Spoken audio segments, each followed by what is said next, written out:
Hola, buenas tardes. Mi nombre es Carol González. En esta sesión vamos a realizar un análisis exploratorio de datos. La información que estamos utilizando corresponde a datos del campo Volv, que como muchos de ustedes conocen es un set de datos open source liberado por Equinor. Antes de iniciar es importante mencionar por qué realizamos un análisis exploratorio. Todos nosotros utilizamos datos en nuestras actividades diarias.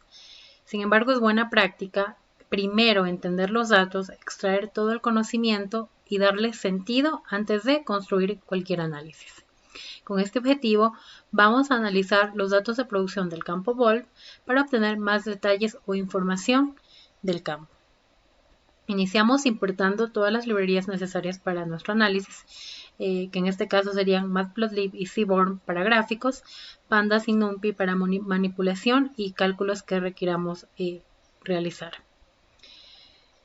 Como segundo paso, importamos el set de datos que está contenido en el archivo denominado data de tipo Excel, y lo que tenemos que hacer posteriormente es explorar estos datos para poder tener un poquito más de información. Utilizamos en este caso el método info, el cual nos dice que el conjunto contiene 24 variables de tipo numérico, de tipo carácter y también de tipo fecha. Número total de observaciones desde 15.634.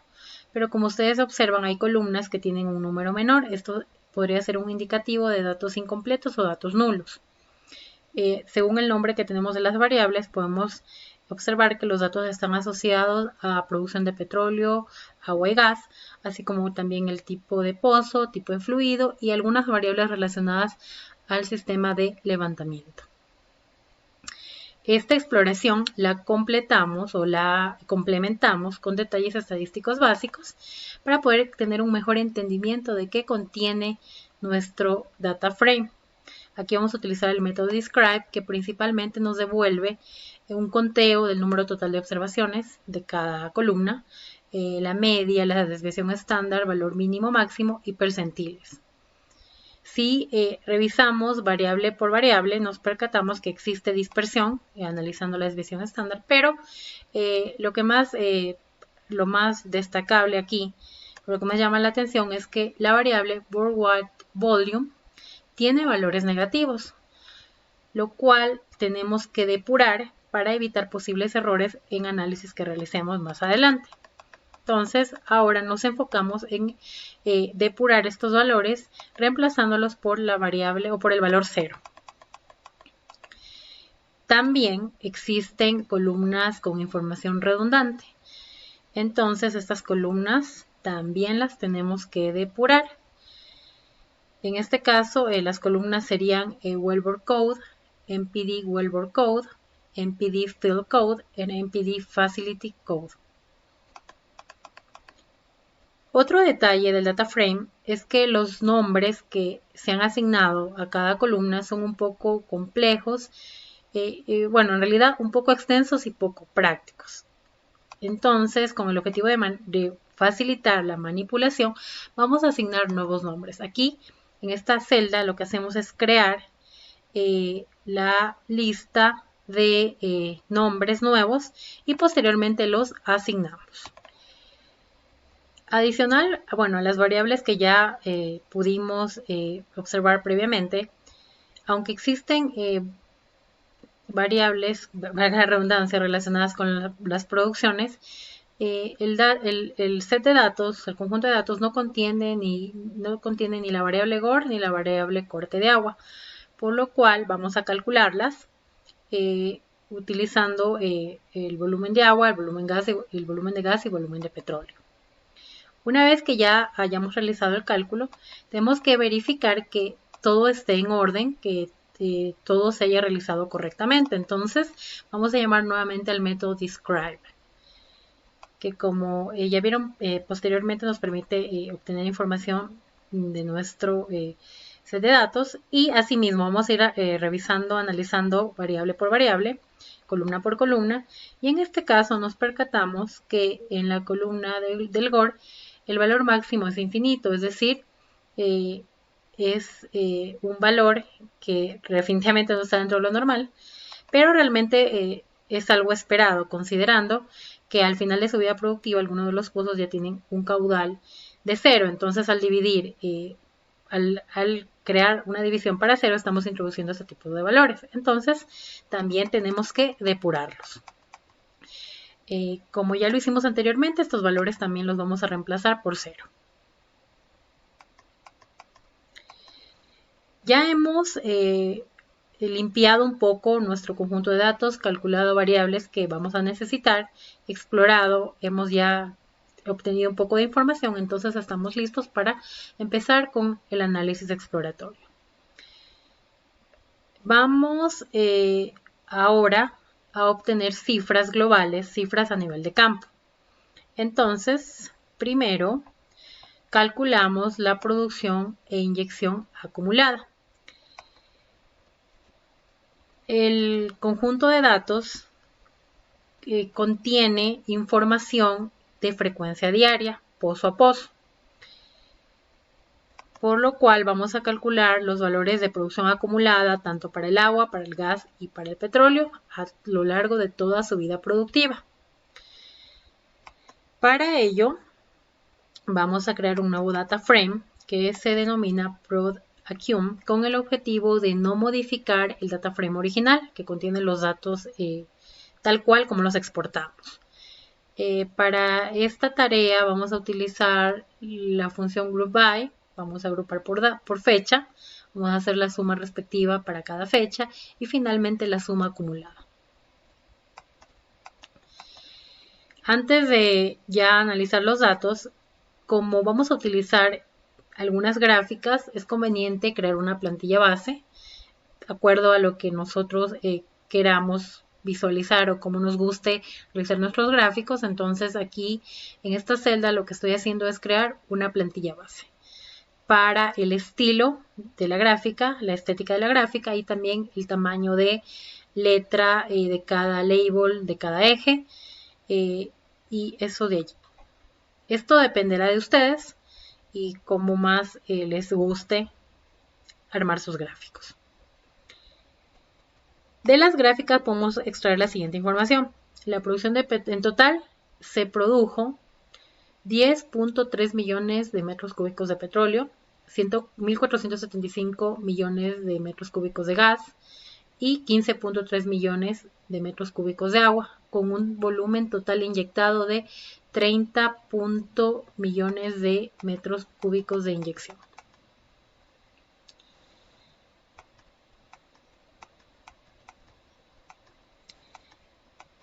Además de las cifras previas, podemos también mencionar que el campo inició su vida productiva con inyección de agua debido a que no había el soporte suficiente para la depresión. Aquí tenemos los gráficos para petróleo, agua, donde ustedes hacen el corte hasta la última fecha registrada y efectivamente estos son los valores que hemos obtenido.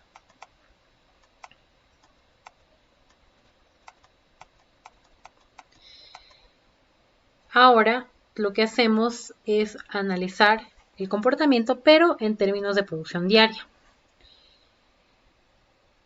Como ya mencionamos, el data frame contiene datos de producción de cada pozo del campo con frecuencia diaria, pero nosotros requerimos calcular las cifras a nivel de campo. Entonces aquí también vamos a crear otro data frame denominado ProdCampo, pero para obtener la producción diaria para todo el campo. Y también vamos a hacer un remuestreo o un resampling de los datos de frecuencia. Esto con el objetivo de mejorar la visualización de los datos, pero si ustedes prefieren mantener la frecuencia diaria, no hay ningún problema. Igualmente aquí también vamos a utilizar la función groupBy y la función resample para poder cambiar de frecuencia diaria a frecuencia semanal.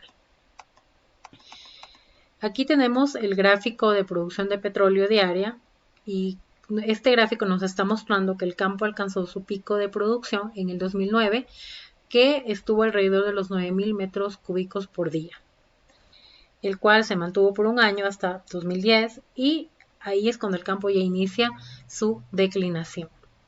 El campo produjo hasta 2016, cuando ya fue abandonado. Este mismo comportamiento observamos en la producción de gas, donde el pico fue de 130 millones de metros cúbicos por día y también se mantuvo por un año, como ven aquí. Respecto a la producción e inyección de agua promedio, el campo alcanzó su pico de producción de agua, en 2014. Si ven aquí va incrementando, y acá es donde alcanza el pico máximo de producción, que fue alrededor de los 9.500 metros cúbicos por día. Esto fue en 2014. Mientras que los volúmenes de inyección alcanzaron sus máximos registrados en 2009-2010, con un pico de 17.500 metros cúbicos de inyección por día.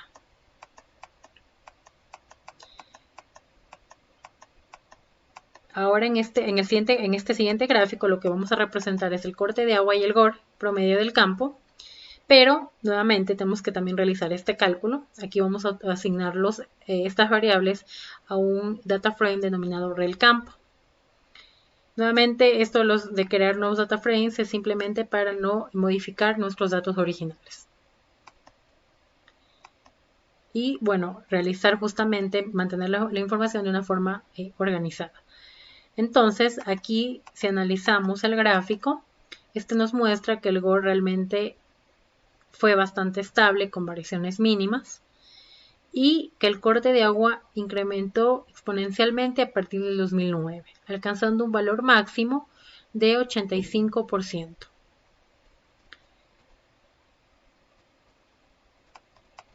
Continuando, ahora lo que vamos a analizar son las cifras pozo a pozo.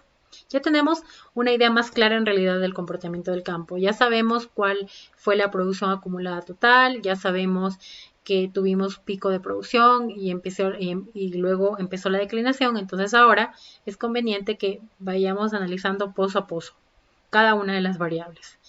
Lo que vamos a hacer primero es graficar la contribución de producción de cada pozo, es decir, cuánto aportó cada pozo a la producción total del campo. Aquí, bueno, nuevamente hacemos un resampling de los datos, pero en este caso vamos a hacer un resampling de frecuencia diaria a frecuencia anual, porque eso es lo que buscamos representar con nuestro gráfico. Y lo que hacemos para representar es utilizar un diagrama de barras, donde en cada año vamos a representar la producción del campo. Entonces, como ustedes pueden observar aquí, el campo inició producción en 2009 con 2 pozos, los cuales se mantuvieron en realidad hasta el final de la vida del campo. Pero a partir de 2014 ya se introdujo un tercer pozo y entre 2015 y 2017 se introdujeron 3 pozos más. De este gráfico lo que podemos deducir es que realmente la mayor parte de la producción se canalizó a través de los pozos F12, F14 y F11, que bueno, también podemos acotar que fueron los 3 mejores pozos productores del campo.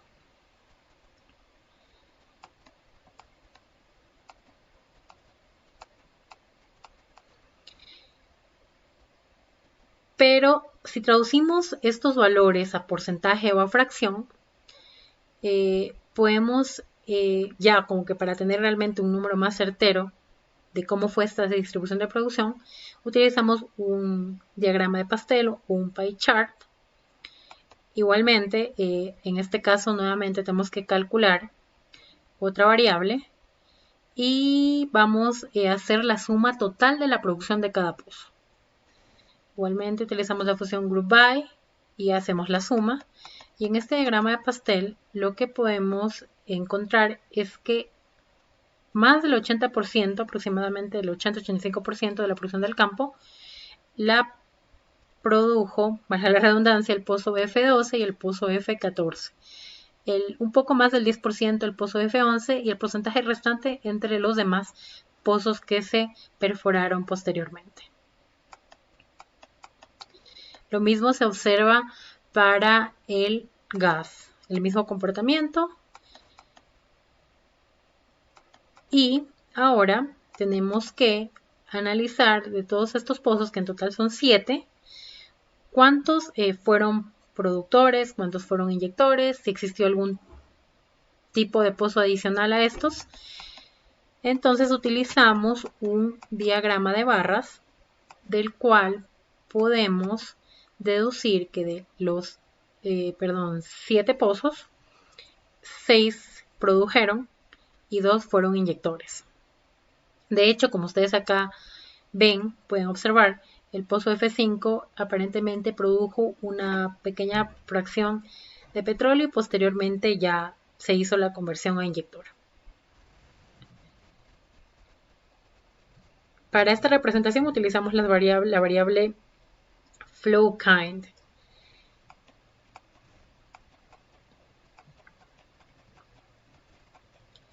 Pero, ¿qué nos dirán nuestras distribución o nuestras tendencias?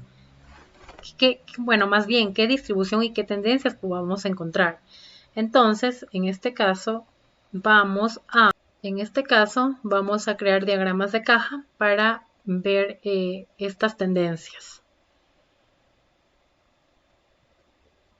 Como ustedes pueden observar acá, las tasas máximas que se alcanzaron en el campo oscilan los 6.000, 5.000 metros cúbicos por día, pero también hay tasas mínimas alrededor de los 500 metros cúbicos por día. Este comportamiento está bastante relacionado con el pico de producción que observamos en el campo, donde probablemente estas producciones están asociadas a ese pico y como posteriormente ya empieza la declinación, los pozos que entran o que se perforaron después ya tienen una producción inicial menor. Lo mismo observamos para la variable de gas, el mismo comportamiento. El pico máximo de producciones que se alcanzó oscila los 100.000, los 50.000, 80.000 metros cúbicos por día. Y bueno, en promedio la producción de gas es de 100.000 metros cúbicos por día.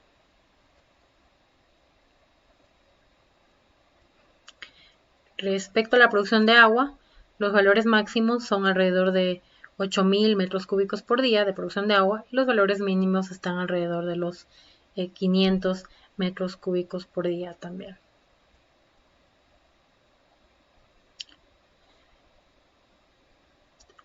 El volumen de inyección promedio diario del campo fue de 6.000 metros cúbicos por día, aunque no hay valores extremos superiores, sí hay valores extremos inferiores. Estos valores están asociados al inicio de vida productiva del campo, donde, como ya se acotó previamente, también inicia la inyección.